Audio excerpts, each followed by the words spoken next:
Hello, Sooner Nation. OU Insider subscribers, of course, Coach Brian Clinton fanatics, bye week haters.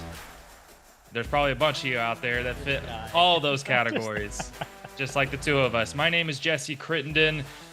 This is the latest episode of the Oklahoma Drill, a podcast fueled by OU Insider and the Rivals Network. I am alongside my co-host, Coach Brian Clinton. Sir, how did the bye week treat you? It was good until Monday when my truck decided to leave me stranded. But I mean, is what it is. We'll get over it. We'll move on. Football season's back in gear, so just move on and move forward. Are you saying you would rather your vehicle work as opposed to not work if you had to pick If one of the two? that would be my preference. I mean, yeah. Bold take. It's hot. Oh man. Well, other than your truck, I know that's unfortunate. Other than that, I hope you were able to unplug for at least a little bit. That is the one benefit of a bye week for media members like the two of us, and I hope fans out there, OU fans, were able to maybe catch some other games you'd otherwise miss. You got to catch some other teams. And as far as OU, I think last week for them it was a much needed bye week, coming off of a really emotional win over Texas, and not to mention, I mean, the expectations are there now. Brian, they're the number 6 team in the country.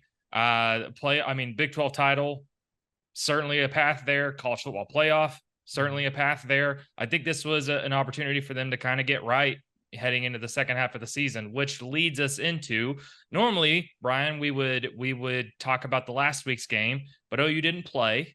So instead, let's talk a little bit about the second half of the season. OU's got through their first half unscathed, but there's still 6 regular season games, maybe a Big 12 game, a bowl game. There's a lot of things still left. So, Brian, I turn it to you. If I were to ask you, what is your biggest question for this OU team heading into the second half of the season, what would that be?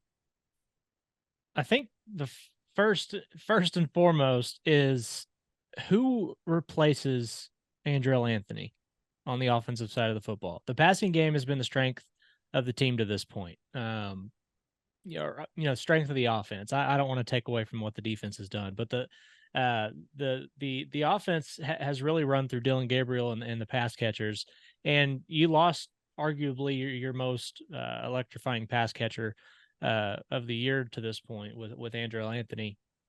And this is a guy that as we've discussed, he wasn't just a field stretcher. He was also a guy that they really like to go to underneath and use on third downs and convert and move the chains. And he did all of those things. And so I'm confident in who they've got in that room. I really like the guys, that are coming on pretty strong with Nick Anderson. I like what you've got in Jaden Gibson.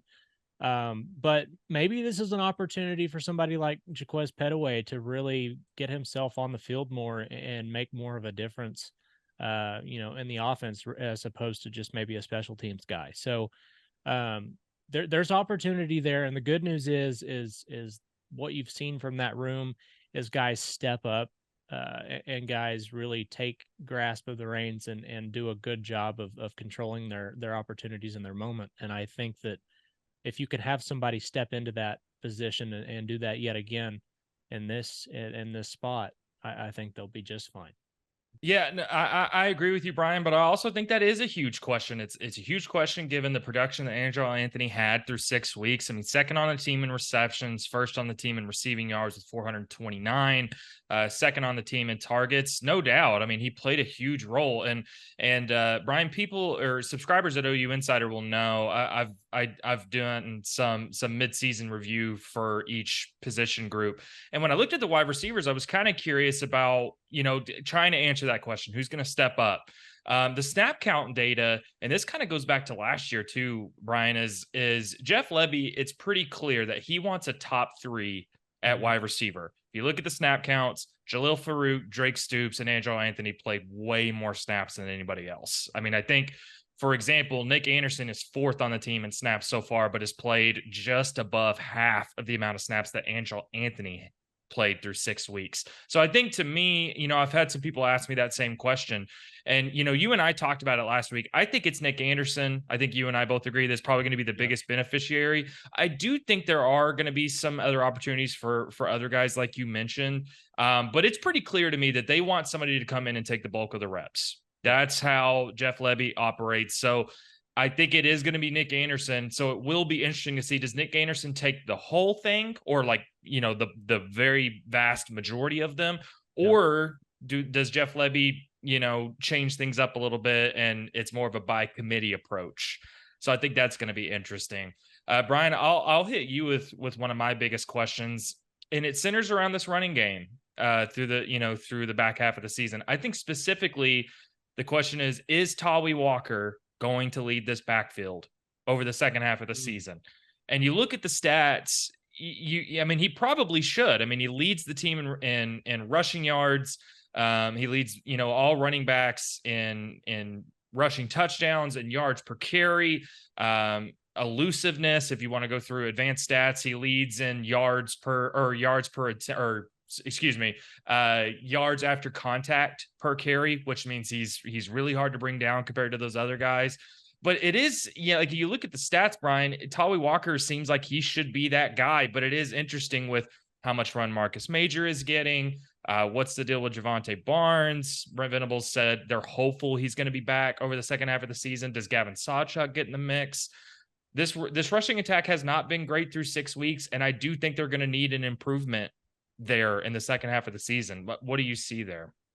Yeah, I agree with you. And look, this is a really good spot for Oklahoma to be in as far as trying to get the run game figured out, considering the two defenses that they're playing against the next 2 weeks are some of the worst defenses as far as defending the run goes. So you've got an opportunity to build some confidence. But something that I looked at over the bye week that was really interesting to me was that Tawi Walker leads the Sooners in rushing, but he's only got 53 carries on the year. And so, like, when you look at that comparatively to some of the other rosters, you've got a lot of tread on the tires as far as the season goes for these running backs. So if there is an opportunity, if they do find a way to mesh and get on the same timing and get everybody involved as far as the offensive line goes and get that rotation figured out, you've got a lot of fresh guys that can really impact the game on the back end of the schedule. But still, the question remains, who is going to be the guy that takes over?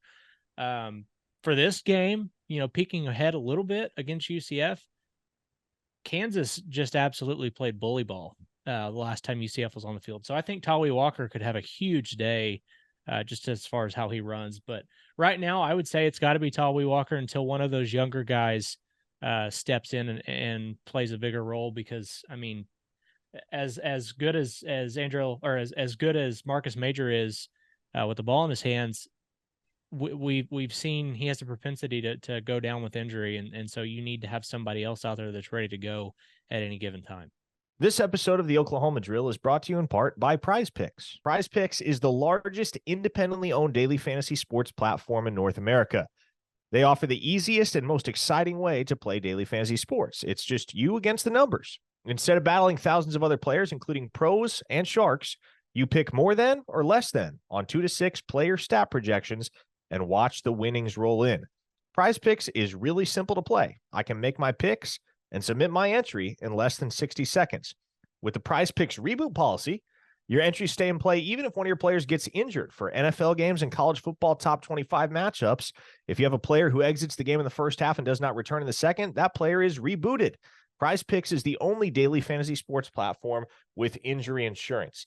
This weekend, I like the matchup for my Tampa Bay Buccaneers and Baker Mayfield against the Atlanta Falcons.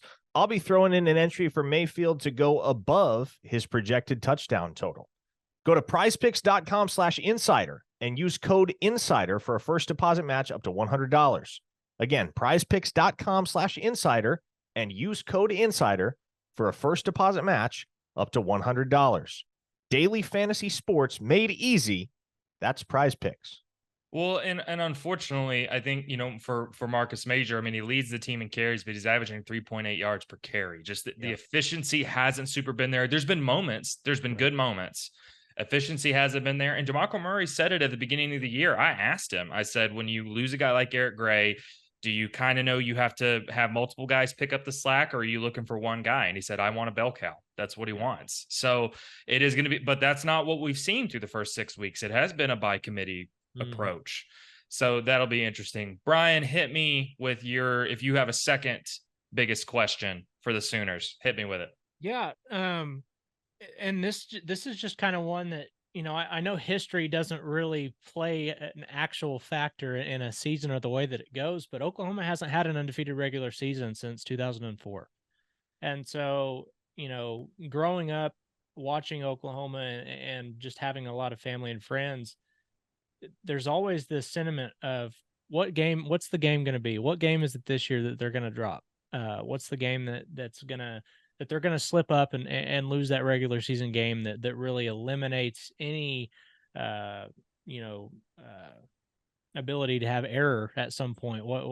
There's a phrase I'm trying to find there and I can't find it, but, anyways, there's no room for error if they drop a game in the regular season. And so can this team avoid it? I would say, as far as the back half of the schedule goes, you look at it and it looks manageable.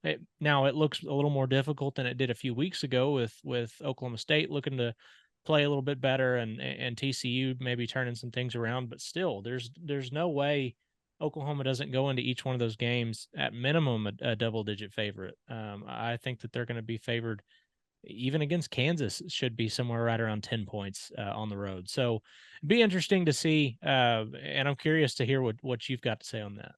It's a really good question. And actually that was, I did one of my midweek mailbags last week, and somebody asked me, what do you I mean, it does seem like, especially in the last few years, or really historically going back the last 15 years or so, that OU drops typically a game that they don't expect. And some of that is disappointing because they didn't play well. And some of it is that it's just really hard to go undefeated in college football. But I went through, Brian, I actually went from 2016 to 2021. I looked through those years specifically because I think, those years specifically, every year OU was seen as a college football playoff contender. OU lost 9 regular season games through that stretch. They surrendered 39 points per game in those losses. Wow. So that tells you that, and I can't remember what they scored offensively, but there were decent offensive outputs too. It's just the defense surrendered so many points. I think of that 2020 season where they gave up really big scoring outings to Iowa State and Kansas State really early in the year, the COVID year.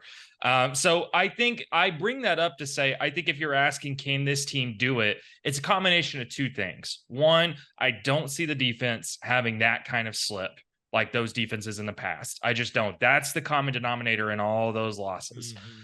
The other one is, I do think this is probably the easiest schedule, back half of the schedule OU has had in a very long time. Like you said, it's assuming health for the most part and they don't have any kind of slip up, they're going to be heavy favorites the rest of the way. So I think it's both of those things combined. That doesn't mean it can't happen. Look, we've talked about it. Right. If Kansas gets Jalen Daniels back, that game in Lawrence is not going to be easy. All of a sudden, Oklahoma State looks like they've kind of got their act together a little bit. TCU, can't downplay them. Hey, even UCF, OU's a heavy favorite this weekend, but UCF has a good offense. And playing in Provo is not easy. I mean, even as bad as BYU's looked. So no, it's not. So that's why it's like, I want to make it clear. I'm not saying OU's going to steamroll. I'm saying collectively, this is probably a little bit of an easier path. Right. So that's, I don't see it. I think OU and Texas meet again in the conference title game. Well, and just to add on to that, sure, you look at the matchup predictor on ESPN or wherever, they have a 95% chance of winning every game, or 90%, but collectively they still only have, I believe, a 40% chance of going undefeated. So that just metrics wise, that just tells you how hard it is to go unscathed the rest of the way. It doesn't matter who you're playing. It's just really, really hard. Oh, it is. It is 12-0. Yeah, not to mention, again, health, it plays a huge role. Last year, Dylan Gabriel went down for a couple of games, and that's the season kind of fell apart. So you really can never know, but the path is there. I think the overall takeaway is the path is there for OU, I think, to not repeat some of those mistakes. Brian, I think I'll just quickly touch on my last question which is, can this defense continue what it has been doing. All that being said about the schedule, they are going to face, some good offenses down the stretch. But I mean, you look at what they've done the first 6 weeks. I mean, the fact that this defense is tied for 7th in the country in scoring defense, that they've only given up 14 points, that they only gave up, or 14 points per game. They only gave up 23 offensive points to Texas.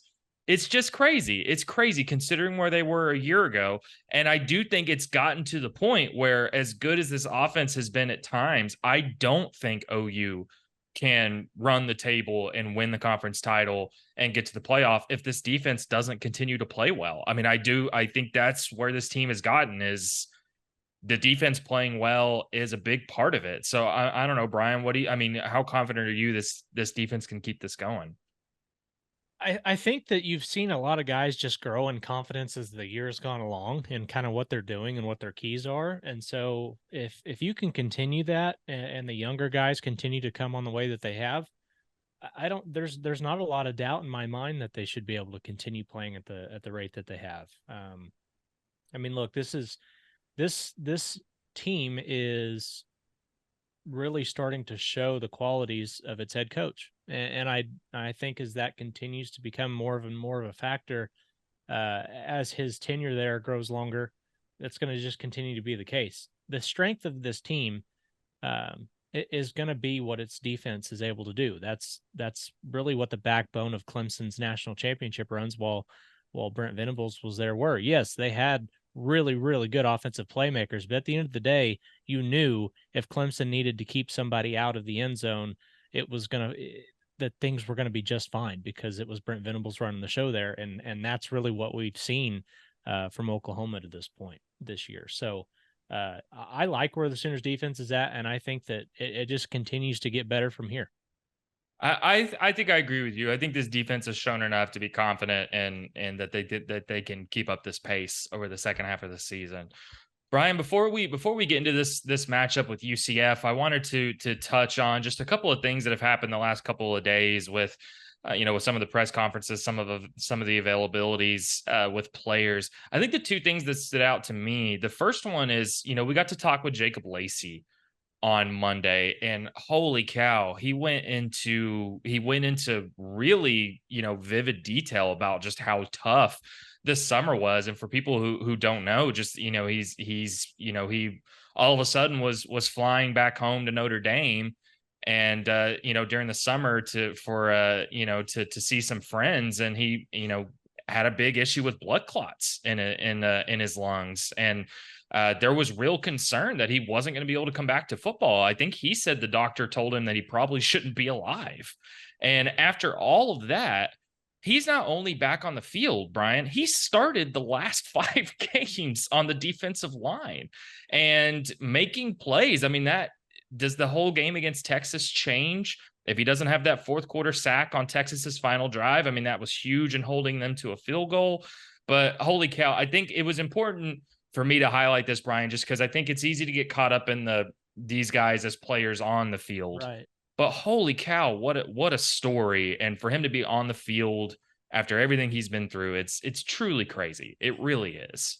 Well, and just the testimony that gives you going forward for life. Like, I mean, you can't put, there's no amount of value that you can put into that to be able to talk about what you overcame and what you've done. And, obviously having a family around you is vital in that, but having somebody in a close-knit relationship with the guys in the locker room and the coaching staff that they've built here, I think that really just speaks volumes on his commitment to what's going on. And it's really, really positive news that he's been able to come back and do this, and just really happy for the guy to have the amount of success that he's had after overcoming something like that.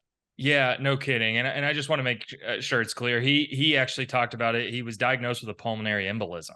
And so I think for that to have happened in the summer and for him to come back, I mean, it's a testament to his work ethic. It's a testament to who he is as a person, how much he wanted to be on the field. And so I think it is important sometimes to take a moment and acknowledge not only how great of a story that is, but that and also just to highlight specifically him as a player, that he started the last 5 games and is having a big impact on this defense. Brian, I think the other thing I wanted to touch on is, McCade Matauer is going to be out 1 to 2 weeks. And so that puts the focus not only on the right guard spot, which is where McCade has started every single game, but also that left guard spot, which Troy Everett had played the last couple of weeks, but it was Caden Green in the game against Texas in that fourth quarter. So, but to focus on the right guard, I mean, it looks like Caleb Schaefer is going to get that opportunity there. We actually got to talk with him on Tuesday. How confident are you maybe that this offensive line can absorb or can be productive without McCade at right guard? And as far as that left guard spot, I mean, Brent Venables said Savion is back and healthy. What should the Sooners do there? So kind of as I pointed to earlier, I think it's, if there was a spot in the season that you were going to lose a guy like Matoyer on the inside, this is a good time to do it. I mean, the strength of UCF's defense or Kansas defense for that matter is not the interior of the defensive line. So if you're going to lose him and hopefully get him back healthy, you want him back for guys, for West Virginia and Oklahoma State and that back half of the schedule. So as far as what Caleb Schaefer brings, he's a big guy. He's got some experience playing at the Division I level. But you're still losing somebody that's played a ton of football. And I think that, maybe this pays it forward a little bit for just their development going into the end of the year and going into next year. It's good to get some of these younger guys a go, but I think they can overcome it. It's going to be interesting to see those 4 names that you said, Caden Green, Caleb Schaefer, Troy Everett, and Savion Byrd. You need those guys. You need somebody to really emerge and become your other guy outside of McCade Matoyer, because the other spots are locked up. The other spots have looked really good. Guard has been specifically that left guard spot has been a question mark. And so maybe you see Caleb Schaefer come out and do really, really well. And maybe he becomes the guy that takes over at that other guard spot. So in short, they need to figure it out, and I'm confident in the guys that they have there, but obviously getting Matoyer back after a couple of games will be really good. Yeah, I agree, and I'll just briefly add to that obviously Savion Byrd started the year as the starting left guard, but got hurt and just hasn't been back. And Caden Green, who has largely played tackle for his career, which is what has made it interesting to see him get some snaps at left guard. So I do think, if nothing else, I think that right guard spot, I mean, it's going to be McCade's when he comes back, but this is maybe an opportunity for the other group of guys to make a name for themselves at that left guard spot, which to me is still in flux at the midway point of the year. Brian, let's segue to this matchup between OU and UCF. I'm sure fans will love that it is another 11 a.m. kickoff at Oklahoma Memorial Stadium in Owen Field. That game will be on ABC, I believe, on Saturday.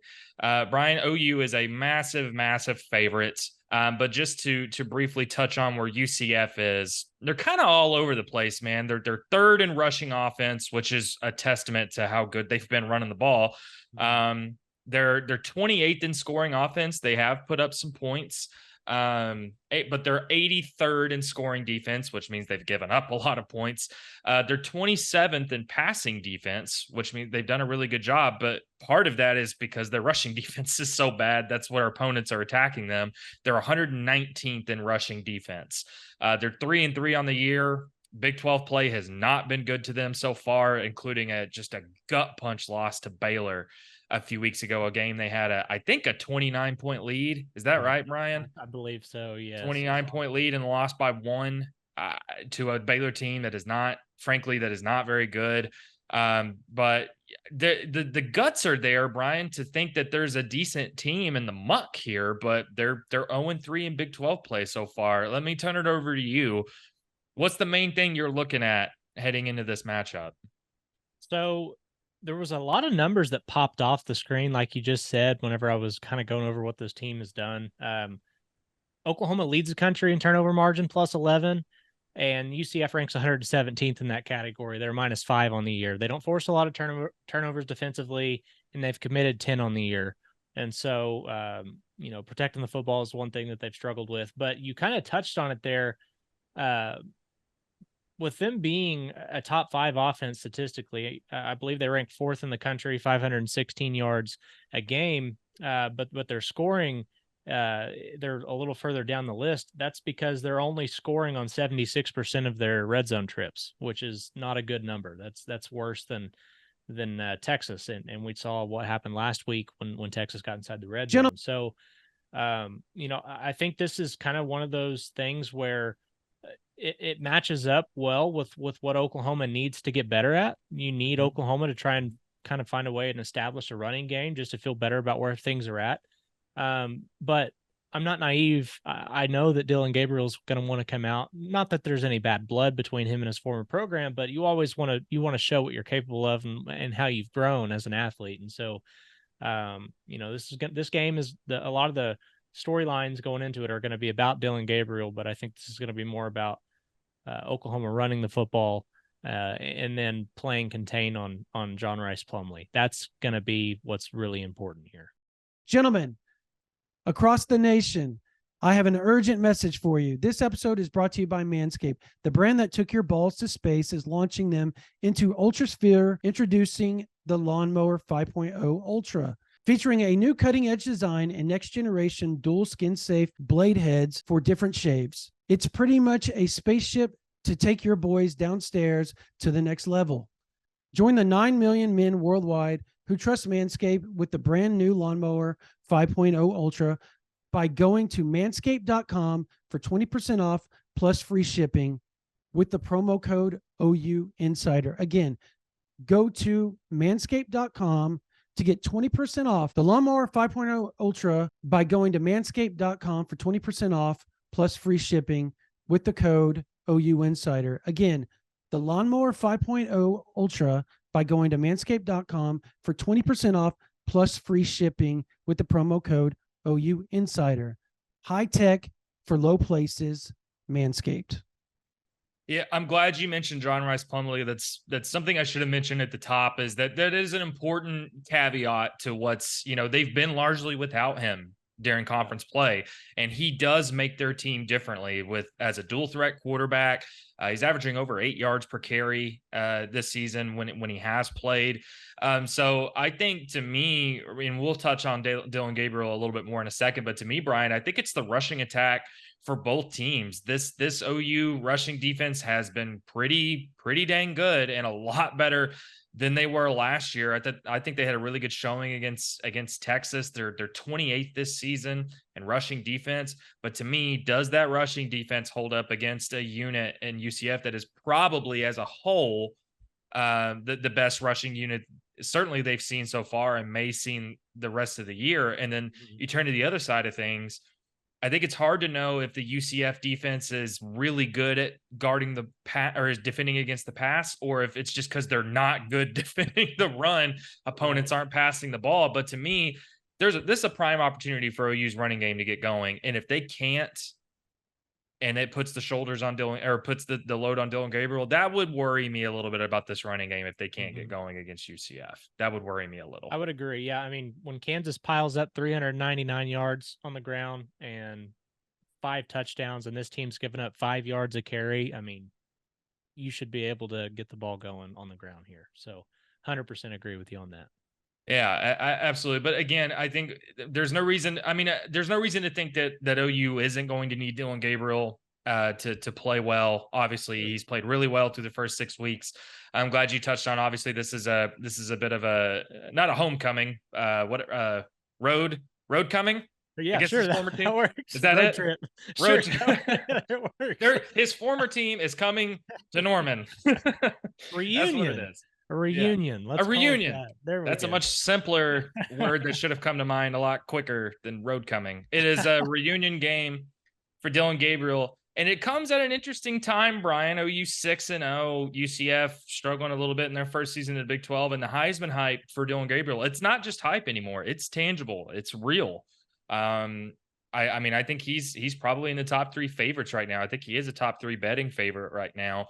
And so I think the path for him to get an invite to New York City is pretty clear. It's continue to play like he has, and OU needs to keep winning games. And I think both those things can happen. But for Dylan Gabriel, I do think, OU is going to be able to run the ball a little bit more against UCF. I don't know if Dylan Gabriel is going to have to pass the ball a ton. The thing I'm going to be looking for is how much is he used in the running game? Is a big part of OU's rushing attack him, running the ball on the ground? That's what we've seen the last couple of weeks. He had 113 yards against Texas. That to me is what I'm looking for specifically out of Dylan Gabriel, even outside of the Heisman hype, the reunion storyline is, does he continue to run the ball like this? Yeah, and I think Oklahoma kind of found and it's been a good thing for Jeff Lebby. Yeah, absolutely. Well, to kind of wrap it up, Brian, just how confident are you that the Sooners can improve to 7-0? After this weekend, and what do you think is the number one key? If you're confident, what do you think is the thing that propels them to victory this weekend? So I do like Oklahoma's chances to move to 7-0 here. I don't think that this is I think the bye week came at a really, really good time. You probably don't want to face John Rice Plumlee coming back right off of an emotional win against Texas. I think it was really good for them to be able to recenter and have an intense week of, it was a shortened week, but an intense week of practice last week during the bye. And so I think my confidence, it really lies on the defense. Just what we've seen from Oklahoma's defense to this point. Forcing turnovers. Plumlee on the years got 3 touchdowns and 4 interceptions through those first 2 games. He also had a fumble against Kent State. And I think that Oklahoma is going to be able to put enough pressure on him and play well enough contain-wise to keep him in front of them and be able to do things that they need to do to force some turnovers and get some extra opportunities for that offense to put points on the board. So I think the defense putting pressure on him, forcing turnovers, gives OU more than enough opportunities to build a comfortable lead and pull away in this one. I agree, and I think in the interest of making not predictions, but things I think will happen, I do think this OU rushing defense will kind of keep UCF's rushing offense, I think, largely in check, which I think will hamper UCF's offense. And I do think this is going to be a game where OU's rushing offense is able to be dominant, where Dylan Gabriel doesn't have to make a bunch of throws. I do think this is a Tawi Walker, Marcus Major game. Maybe even Gavin Sawchuk gets in the mix a little bit. But I do think this is a game that OU can come away from it feeling a little bit better about their rushing attack, a little bit better about what they need to do moving forward. So I agree with you. I think OU is a heavy favorite. I think they're a near 3 touchdown favorite. I don't know if they're, not about predicting whether they're going to cover or not, but I do think OU can win this game pretty comfortably if they do, both those things on both sides of the ball. Brian, to kind of finish up here, I wanted to look briefly at the Big 12 schedule, because again, I think as OU moves up the standings, if they get another win this weekend, that's what people are going to be looking for. And again, the Big 12 has just been kind of a mess, and a lot of things have happened through the first 3 or 4 weeks of conference play, but Brian, as far as Big 12 matchups this weekend, we've got Baylor and Cincinnati. We've got OSU, West Virginia. We've got Texas and Houston, TCU and Kansas State, Texas Tech and BYU. What's your number one game you're going to be most paying attention to out of that group? And what maybe should Sooner fans be looking at? This is an easy one for me. It's Oklahoma State, West Virginia. You've got Completely 2 4-2 teams. They're both 2-1. Historically, that second loss in Big 12 play is kind of that's the edge. That's the hard cut of where you can't lose more than 2 games and get to the conference championship game. Last time that happened, I believe it was Colorado in 2007 got in as a 4-4 team in Big 12 play. And so you need whoever wins that game sets themselves up at 3-1 in conference play, and that's huge going forward. We're kind of getting down to where you're cutting teams out of the race, and whoever loses that game is going to have a tough hill to climb. So I'm definitely paying attention to that one up there in Morgantown. I agree. And I think just to add to that, I think it's really interesting because, I mean, obviously OU and Texas are still in prime position if they take care of business to make it back to the Big 12 title game. But within the context of who is OU's biggest challenge moving forward, I think largely it was seen as Kansas, especially after Oklahoma State lost that game to South Alabama. But all of a sudden, Oklahoma State, a couple wins over, a Kansas team that, was without Jalen Daniels, but still, that's a good Kansas team. Win over Kansas State. All of a sudden, it seems like Oklahoma State's figured some stuff out. Alan Bowman's played, pretty decently. They've had some playmakers step up. That defense is forcing turnovers. And I think all of a sudden, this is still, I think, not an Oklahoma State team that's been one of the best under Mike Gundy. But I think all of a sudden, if they get another win against a West Virginia team that should probably be 5-1 after that Hail Mary loss to Houston last weekend, I think all of a sudden, if they get another win against West Virginia, I think you've got to start really looking at that game in Stillwater come November 4th about how much of a test that could be for Oklahoma. Absolutely. Yeah. And Ollie Gordon, they figured out if they hand the ball off to Ollie Gordon, things go well for you. And I mean, I think I've been hearing that from people for a long time, and it's been the truth. He's looked really, really good. He's got 121 yards or more in the last 3 games. So, watch out for the Pokes, I guess. If they win against West Virginia, this is at West Virginia. I should have mentioned this is at West Virginia. I think this West Virginia team's decent.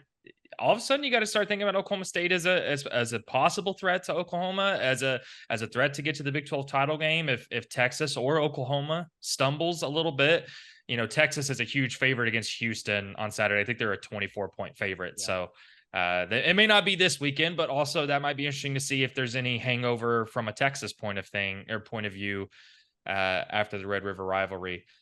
So should be interesting, Brian. It should be a really good weekend of football. And I think OU fans are going to be, as great as that Texas win was, I think now it's about, I think people are antsy to get to, for OU to get back on the field. Quick caveat. If you're not into that game and you're looking more nationally, don't miss the Penn State Ohio State game. Yeah, keep up with that one. I'm not sure when kickoff is. I believe it's at 11. I think it's same time as Oklahoma.